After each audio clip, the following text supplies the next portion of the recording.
Hello, Jacob. Thank you so much for Hi, how are good. you? Thank you so much for being here. So, You're we very see a welcome. video about the brainstorming. Mm, So yeah, so that was rough. yeah, that was rough. So I read the description box. So Mm, I was impressed by one line quote. You said storming is universally fatal, but I managed to survive. So what yeah, is so so it's so it's rare to talk with someone that who really struggled between life and death like you. So yeah, what is like so it's really like that there's a moment like you really have to insist to live, or otherwise if you're tired or something you just pass. I'm sorry to use the word, but is that really that moment? yeah. No, you're right. Yeah. Okay. Um. So yeah, there are two times. I'm sorry, two types of of storming. One is autonomic, and one is sympathetic. And I know that I've had autonomic, and the reason it's typically universally fatal, especially in my case, because my storming episodes, it would sometimes go on for like 18 hours a day, and typically, if it's not from high fever, like it's always like like in really high tachycardia that will like blow to your heart.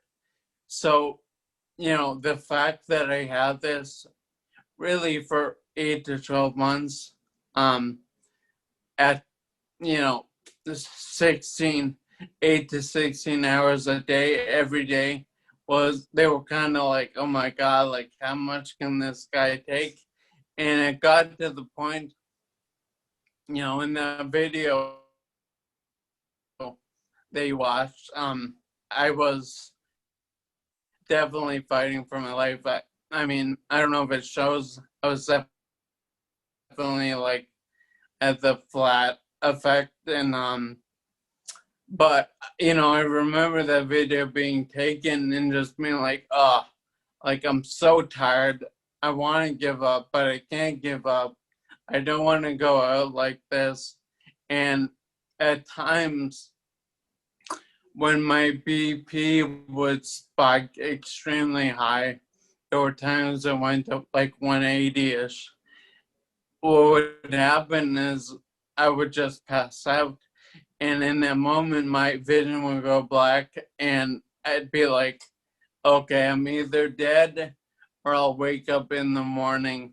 And I would always wake up in the morning. It got to a point where I was like, oh my god, this might be forever.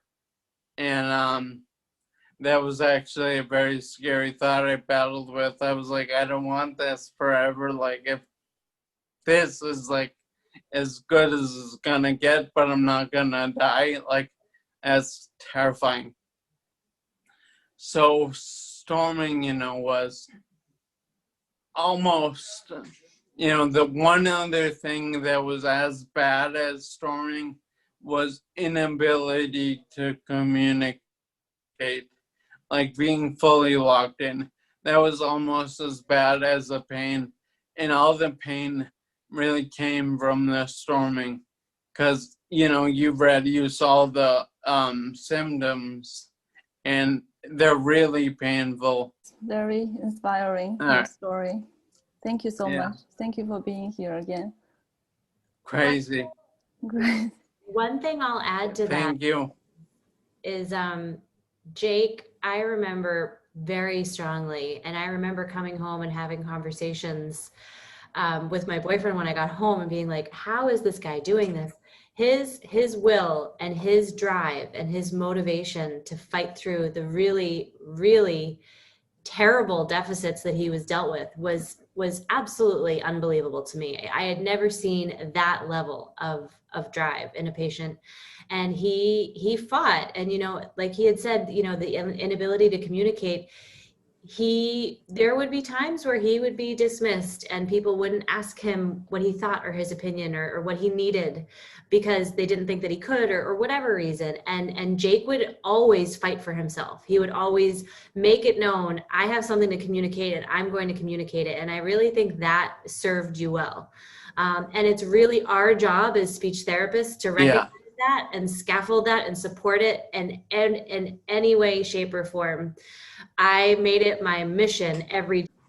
Hey, Jake, I just want to echo everybody else and say thanks for kind of taking the time and kind of being so candid with us. Earlier, you said something about, wondering if this is as good as it gets at a pretty difficult point. But then on the flip side, now you talk about how you haven't once plateaued in all of this time. Yeah. And I'm just wondering is if you can speak to at what point do you start to realize or know your own potential in the course of this? Is it like a physical feeling? Is it a state of mind? Is it a combination, something else? It's just, it's amazing. And well, there's a lot to your question. I've actually never been asked that question, so that's awesome. Once I broke out of like completely locked in, that was a real eye-opening, they said it couldn't be done. They said I would die. I never died. Then I break out to like being virtually locked in, meaning yes and no by blink and my tongue. And at that point, it gave me a lot of hope. And then I get put into Spalding and,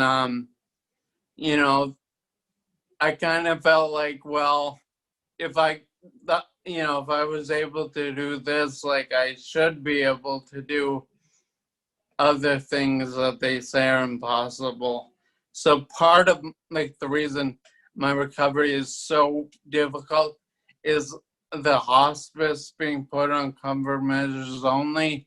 My entire system was just weakened and everything became contracted, and is very difficult to come back from these severe contractures, let alone like locked in syndrome.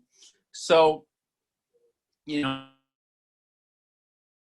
my time in Spalding, I always had a good feeling that I would make a remarkable recovery at that point, but there was always that voice inside yourself of doubt, which you tried to ignore, but it's just not a good way to live. Like, you can't have that negative voice or else it'll become reality. So, there were times where I literally cried to Michelle, and I could like audibly cry, but I could not phonate. And we'd be talking on the Megabee, and and same with you guys. Remember back, I cried with her a lot about like, is this really like the best it's gonna be? And they're like, well, we don't know, but like if it is, like at least you've come this far and like there's stuff you can do. And so I never really truly believed that like that was my plateau point at Spalding. And but I did have some doubts, and I was wondering like, could this be my reality? As things continued, like as I got more movement in my body and definitely started to speak, where at least like 5 people in the hospital could understand me. Like there were times where they would have to call in like a different nurse to like translate, and I don't know how they knew, because it probably sounded like and like this nurse would be like, oh yeah, he wants to know like if you can change the channel or like something stupid or like play this band. And as things kept going, I just kept like a really positive attitude regardless of these devil feelings that like you really want to be like shut up to your internal voice that's like this is like as good as it's gonna get. And so yeah, I had a good feeling it would keep going, and at this point, like where I'm at now, I don't think there's much stopping me, especially after my victory from COVID. They were originally thinking like I might succumb to that. And I was like, no way I came this far to be taken out by like the global pandemic, which may sound conceited because obviously people are dying everywhere and like what makes me so special, but I'm like, come on, like, it'd be quite fitting with my luck because a future blog post of mine is how like consistently throughout my life I've had the best luck and the worst luck. So people close to me are like, of course you get this really rare disease that no one gets. Of course you'd end up with locked-in syndrome. Of course you'd be the one documented case of recovery. It's just very fitting. So the idea that I would die from COVID was like, it was like almost poetic in a way, but I was like, no, I will not be taken up by this. I got so much more to do. So yeah. Hopefully that answered what you were looking for. Yeah, for sure. I think there are a lot of people who could benefit from hearing that. Not just, the few of us. Yeah. It's something it's hard for me to describe. One thing I'll add to you that, know. like you as speech pathologist, future speech therapist, like you can absolutely make or break someone's will to survive. Like, having Michelle and Rebecca on my time there, they were like massively supportive, and like I don't know, because even though I said I would try and shut that voice up of doubt, there were times where I was like deeply sad and wanted to give up, but they stayed on me and got me through, I believe, the pivotal moment of like, will I because if I was like, no, I'm not doing this anymore, I would have just maybe died, definitely not gotten better.